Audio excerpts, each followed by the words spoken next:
जिस भी महान महापुरुष के आप विचार पढ़ेंगे, चाहे वो भगत सिंह हो, सरदार पटेल हो, महात्मा गांधी हो, नेहरू जी हो या अन्य कोई भी, वीर सावरकर जी हो, कोई भी हमारा नेता, सभी लोगों के जीवन में कहीं ना कहीं प्रेरणा का स्रोत बने स्वामी विवेकानंद जी। भारत एक गुलाम देश था, उस गुलाम देश में स्वामी विवेकानंद जी ने अलग अलग क्षेत्रों में जाने के बाद, अलग अलग राज्य में जाने के बाद वहां के लोगों के बीच, युवाओं के बीच उनको पढ़ने के लिए प्रेरित किया और उनको अपने जीवन का कुछ समय समाज और देश के लिए एक समय दान करने के लिए उन्होंने प्रेरित किया।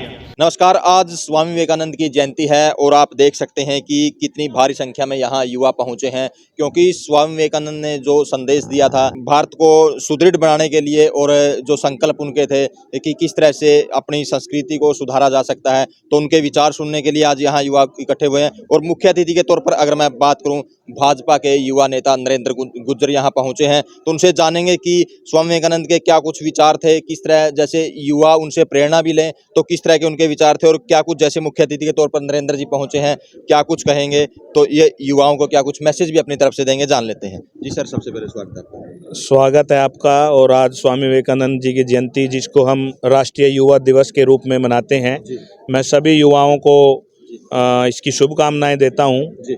और शुभकामनाओं के साथ मैं एक उम्मीद करता हूं युवा साथियों से कि उनके बारे में ज़्यादा से ज़्यादा पढ़ें, उनके बारे में जानें और उन्होंने अपने जीवन के माध्यम से जो एक प्रेरणा युवाओं के लिए वो अपने जीवन के माध्यम से छोड़ के गए हैं, उससे सीखें और भारत की प्रगति और भारत के निर्माण में अपना योगदान दें।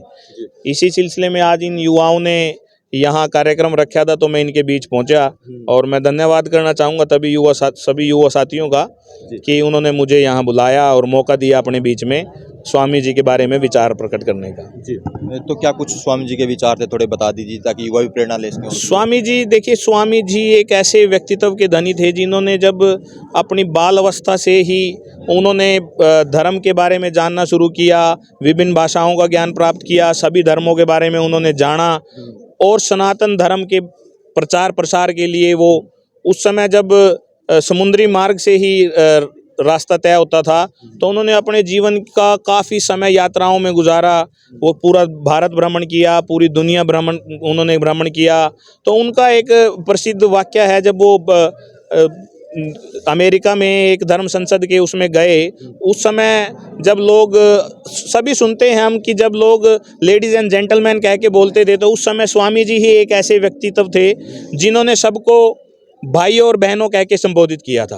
और उस संबोधन के बाद उस समय अगर हम उनके बारे में पता करेंगे तो उनको सिर्फ 2-3 मिनट का समय दिया था, जबकि और अन्य धर्म गुरुओं को आधा घंटा 1 घंटा का समय दिया था। लेकिन इस एक संबोधन के बाद लगातार 3 मिनट तक वहाँ तालियां बजती रही और अमेरिका के लोग उनके पीछे पीछे चलते रहे, जो आज तक अमेरिका की धरती पे भारत और भारत की संस्कृति के बारे में विचार रखने के लिए स्वामी जी को हमेशा युवा और ये देश हमेशा याद रखेगा।